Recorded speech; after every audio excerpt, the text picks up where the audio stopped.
A choice, and there's consequences for that choice. Police share their frustrations with us tonight after a deadly crash involving a repeat drunk driver. A man convicted of beating and killing his elderly landlord is sentenced today. Hear from her family at today's hearing tonight at 6. This is News 3 at 6. Thanks for joining us tonight. Police are sharing more information about a deadly crash in Sun Prairie that killed a man and hurt another person. Police say Nicholas Hanley was arrested for his 4th OWI. Jamie Perez joins us now with what we've learned about this crash tonight. Jamie? Right, so just to provide you a little bit of context, this crash happened on County Highway T. Police tell us that Hanley was driving his car eastbound when he tried to pass another driver as it was turning into a driveway. Now, one person we spoke to who knew Hanley says that she still can't believe it was him behind the wheel. County Road T in Sun Prairie is quiet this afternoon. Just more than 24 hours ago, the sounds of a car crash echoed through the hearts of several families. Couldn't believe it. I didn't know that he didn't seem like that type of person that would drink and drive. Nick Hanley was arrested for a 4th offense OWI, killing the driver of a car and injuring the passenger. It's devastating for both families. The driver of that car was pulling into this driveway to pick out pumpkins for the season, but never made it. I was really shocked, and I'm still shocked that it's even him on that picture. Amber Hendrickson has known Nick for the past 3 years. She rents a storage unit from him here in Sun Prairie. You would think that he would learn from the first time. Nick's last OWI was in 2006. He's been driving with an active license since 2007. Somebody is caught drunk driving and receive an OWI. It's certainly not the first time that ever happened. Police see this type of thing more often than they'd like. Amber says she could have never imagined Nick in this position. No, like, he always seemed like he was busy with his cars, because, like, on top of the storage unit, he always had, like, his shop right next door, and he'd always be working on his vehicles.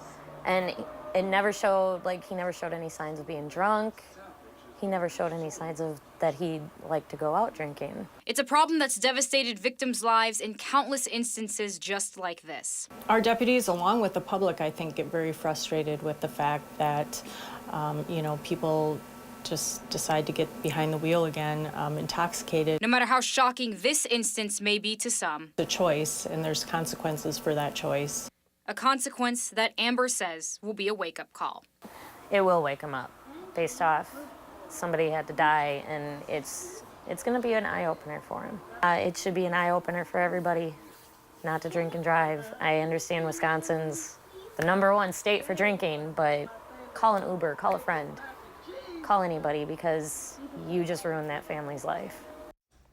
We are still waiting for the victims' names to be released in this case. Many of the people that we did reach out to said this is a very overwhelming time for them, and they did not want to go on camera to speak about it just yet, so we will work to hear their stories and get their names when that information becomes available. A very tragic story. Jamie, thank you.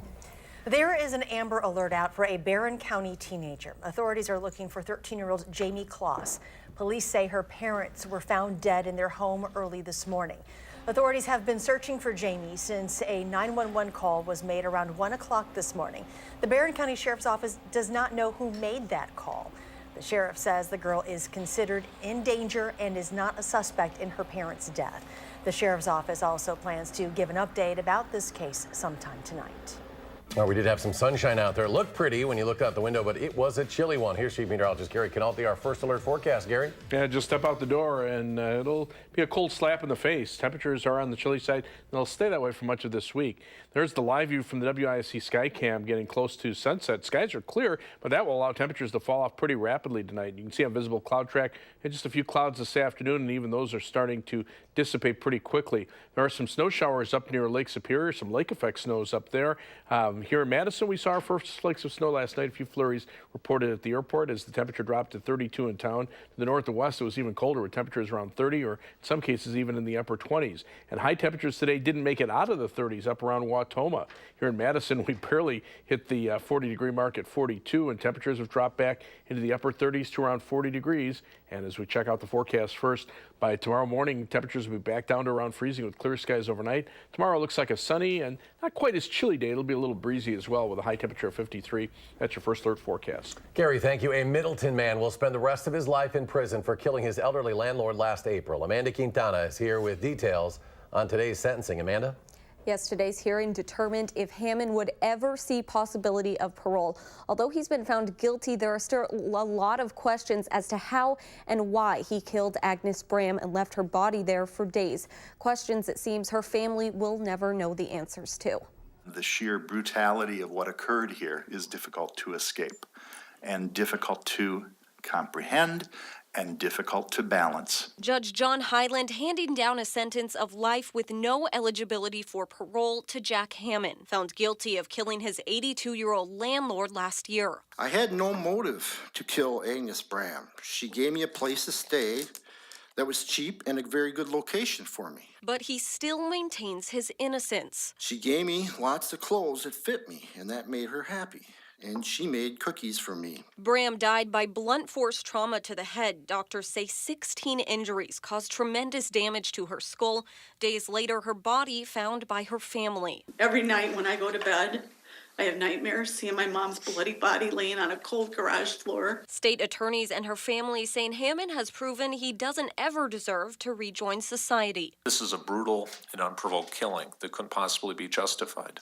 Even if the first blow had brought Miss Bram to the ground, there was no reason why this man had to stand there and strike an 82-year-old woman over the head repeatedly. While his attorney tried to argue he's at low risk to reoffend, and his mom standing up for him. Jack is a funny, smart, talented, and loving person. The judge couldn't get past this case's disturbing details. The brutal murder of my grandma not only affected family and friends of Aggie, but has affected the entire community.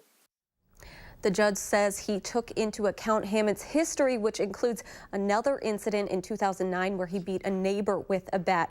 As for Hammond, he says he hopes he can teach others in prison about art, music, and gardening, what he calls some of his talents. All right, Amanda, thank you. Beloit police are hoping the public can help answer some questions about suspicious activity in driveways across the city. The department posted this video on its Facebook page from the 2100 block of Elmwood Avenue. You can see two people walking up to someone's truck around 2 a.m. yesterday using flashlights to peek inside. Police say they had several reports of things being stolen in that neighborhood at that time. If you live in Beloit and have noticed you're missing something or that someone has searched through your car, you're asked to call Beloit Police. The candidates for governor are both promising tonight to provide more state funding for schools if elected in November. Rose Schmidt is here to share their plans on education and other issues. That's right. Well, Republican Governor Scott Walker said today he'd fund schools to 2/3 of their total costs, a plan Democrat Tony Evers proposed 2 months ago. Both candidates for governor say their funding plans don't involve raising property taxes. Walker has not said how much his plan would cost or how he'd pay for it. Evers has said he wants $1.4 billion more for funding for schools. At a campaign event in Madison today, Evers says Walker's plan doesn't mean much until he provides more details, while his is specific. Ours is a 2/3 funding program that's going to invest $600 million additionally with students with disabilities, making sure for the first time we're going to have after-school programming from state money, and also increase funding for mental health services for children by $64 million. Evers also announced a plan to cut income taxes by 10% for people who make less than $100,000 and families making up to $150,000. Governor Walker's campaign says Walker has cut income taxes across the board, and they're now lower than in 2010. Walker also announced today he plans to increase state funding for town roads by more than 30%. Evers called Walker schizophrenic on infrastructure issues and says he waited too long to fund town roads. Rose, thank you. U.S. Representative Mark Pocan is hoping to create a flexible giving account for pre-tax deductions. Today, he talked about a bill he is sponsoring called the Everyday Philanthropist Act. Boys and Girls Club leaders spoke alongside Pocan. They say encouraging middle-income Americans to give and donate to groups and organizations can make a big difference. We have an increase in contributions every year over the last, but those contributions are coming from local people in those communities. And the more that we can increase those types of donations from everyday philanthropists, that's what's going to help our local clubs across the state. Pocan says the bill is receiving bipartisan support. He is running unopposed in the upcoming midterm election. Well, soon you'll be able to hop off the plane at LAX, and if you're like Miley Cyrus, you might want to pack a dream and cardigan. I wanted to see if you'd actually read that. Another flight added out of Dane County Regional Airport. What you need to know about this new nonstop to the West Coast. Next at 6.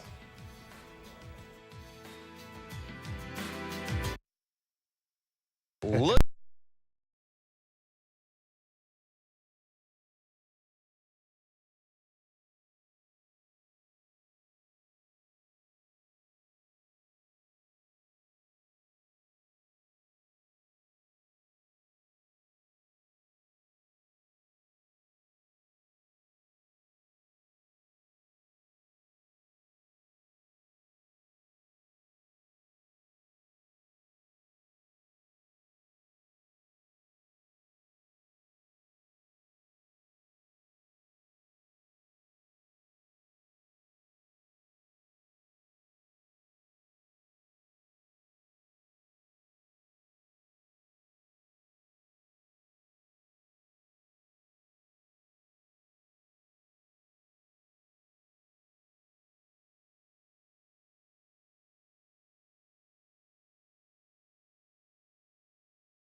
I've just been schooled on Miley Cyrus songs. We both have.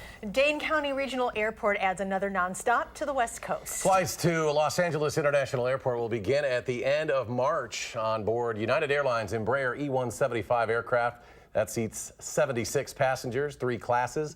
The daily flights will depart at 3:33 in the afternoon, landing 4 hours, 15 minutes later at LAX. It's the 19th nonstop destination offered out of Madison. Costs that first week for nonstops range from $363 to about $785, depending on your travel dates. The return flight leaves daily from LAX at 9:02 a.m. Pacific, returning to Madison in less than 4 hours, just before 3 Central Time. ATVs and UTVs are a big part of life in Wisconsin, but we are sharing a powerful warning from a local woman who's rebuilding her life after an accident with one. Natalie Staples was a star basketball player at Middleton High School until she went for a ride on a Polaris Ranger with a group of friends. They hit a patch of gravel and the vehicle flipped, nearly severing Natalie's arm. I've had 35 reconstructive surgeries since 2010. Now, I was in the hospital for 28 days, and the first 10 days I was in a medically induced coma. She basically had transected or cut all the structures in the arm except for some skin in the back of the arm and one of the 3 main nerves. Susan Simon sat down with Natalie to talk about her incredible recovery and how she made her way back to the basketball court. You can catch her inspiring story tonight on News 3 at 10. So to come, the show must go on. A Wisconsin high school's fall play is back on, but the performance is also bringing about some tough conversations about race. That story next at 6. And in weather, temperatures will remain on the cool side for much of this week and into at least the first half of next week. Most of the time it'll be dry with the exception of some showers Friday and Saturday. I'll have your first alert forecast in a few minutes.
A Wisconsin high school is using its fall play to have conversations about race. After much debate, students at a Wisconsin high school will perform To Kill a Mockingbird this week. Some Shorewood School District students were upset with a racial slur used in the show.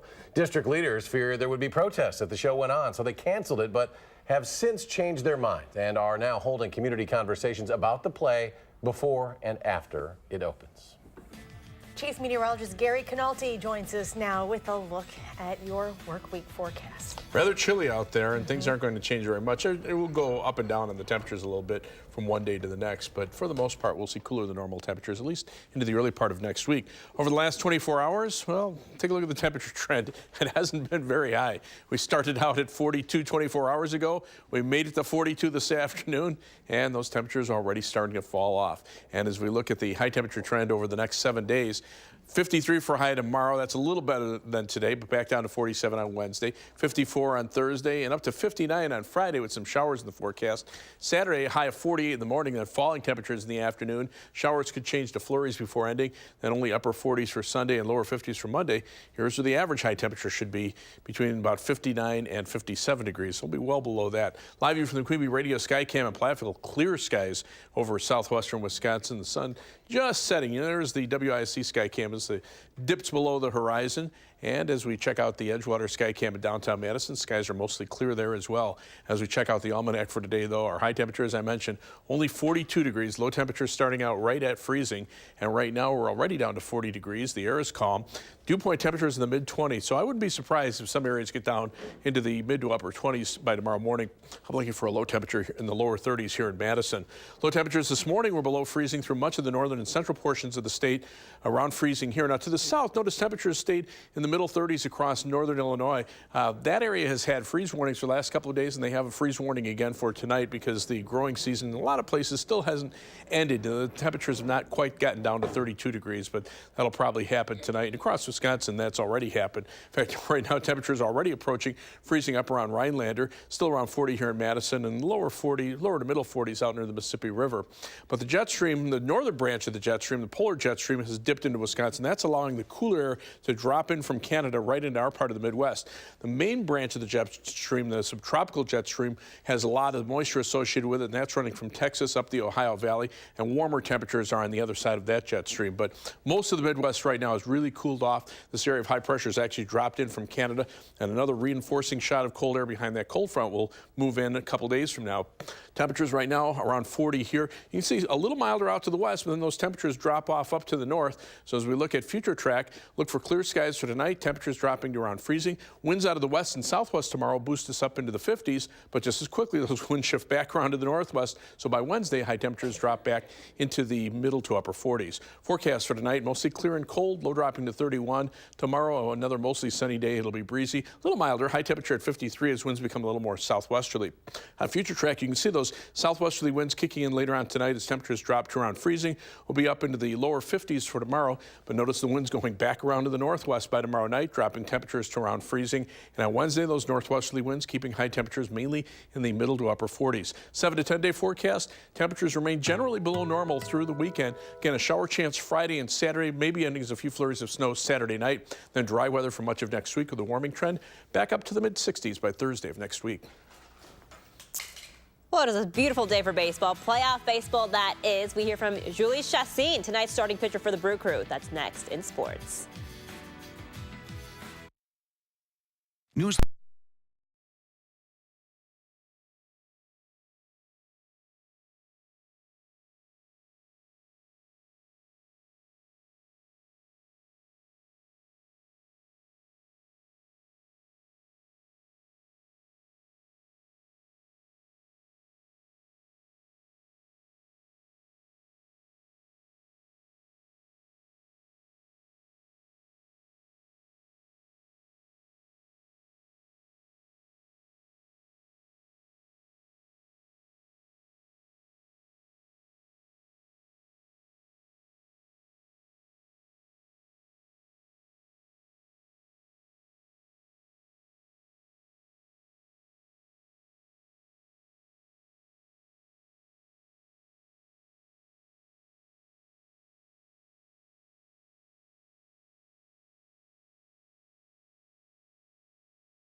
Well, we are minutes away from first pitch in Los Angeles between the Dodgers and Brewers for Game 3 of the National League Championship Series, which is currently tied at 1 game apiece. Now, it's a little windy at Dodger Stadium, so it'll be an interesting battle between the two starting pitchers. Julie Chassin getting the call for the Brewers, while Walker Buehler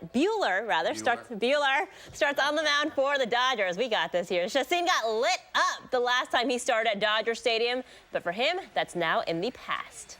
I know this year wasn't my best game there, but during the season you got 1 or 2 bad games, and bad luck was there this year, and I know people might talk about that a lot, but I just gonna go out, just trying to give my team a chance to win the game, and just have fun.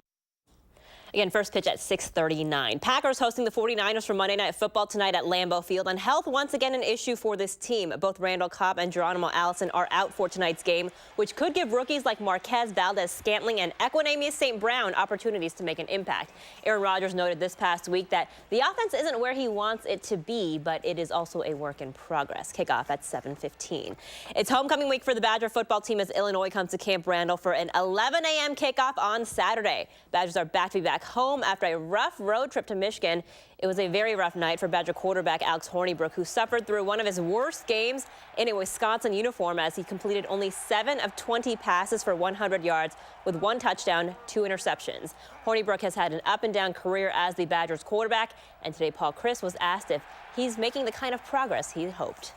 He wasn't. We weren't as productive as we'd like to be, last game, but I think that he has taken steps forward, and I also believe that there's areas that he can, some that showed up, Saturday night, and some that have showed up earlier, and there's areas that we can continue to work. But I've loved his approach and his willingness to get better, but no, I don't think he's arrived yet. Well, it's almost time for college hoop season to get underway. The red and white scrimmage is this Sunday for the Badgers. But for today, an informal intro to this season and to this year's team. At the annual Swish Upon a Cure, where students will put their best ballin' skills to the test, aiming for free throws, or if you're a really adventurous human being, a half-court shot. Now, all proceeds go to the Guarding Against Cancer charity, which is Greg Gard's organization that benefits UW Carbone Cancer Center. That was actually Khalil Iverson, by the way, right there, not an actual student. So how does Greg Gard rate the skills on this year's squad? Hopefully they've been out practicing. They can step in and make some shots tonight. So it'll be, it goes in streaks. There's some years where we see the students come in and are really hot, shooting it well, and other years they struggle a little bit. So maybe I'll have to play some defense on them if they get too warmed up. Finally tonight, Conor McGregor, former UFC featherweight and lightweight champion, putting his arm to the test yesterday at AT&T Stadium in Arlington, Texas at the Cowboys game. Evidently, his throwing arm leaves something to be a little desired, if you will. We'll show you again, because why not? Feel good about yourself today. Frankie, you should show him how to throw a football. Oh, I think you could. Anybody could. That's pretty bad. Hey, it's nice to have a rare occasion where the Brewers kind of upstage the Packers a bit. Sometimes the Packers, we're already looking ahead to the Packers in July, right? Yeah, totally. Brewers, again, you guys have like less than 10 minutes to get from 15 minutes, yeah. We need a couple W's. It'd be nice tonight. Gary, final check quick? Yeah, temperature's going to stay on the cool side for the next few days, but well, it should be dry. That's good news there. All right. Thanks for joining us. Have a great evening. We'll see you back here at 10. Download the new Channel 3000 app and get alerted on your mobile device the minute news breaks. Wherever you go, be the first to know with Channel 3000.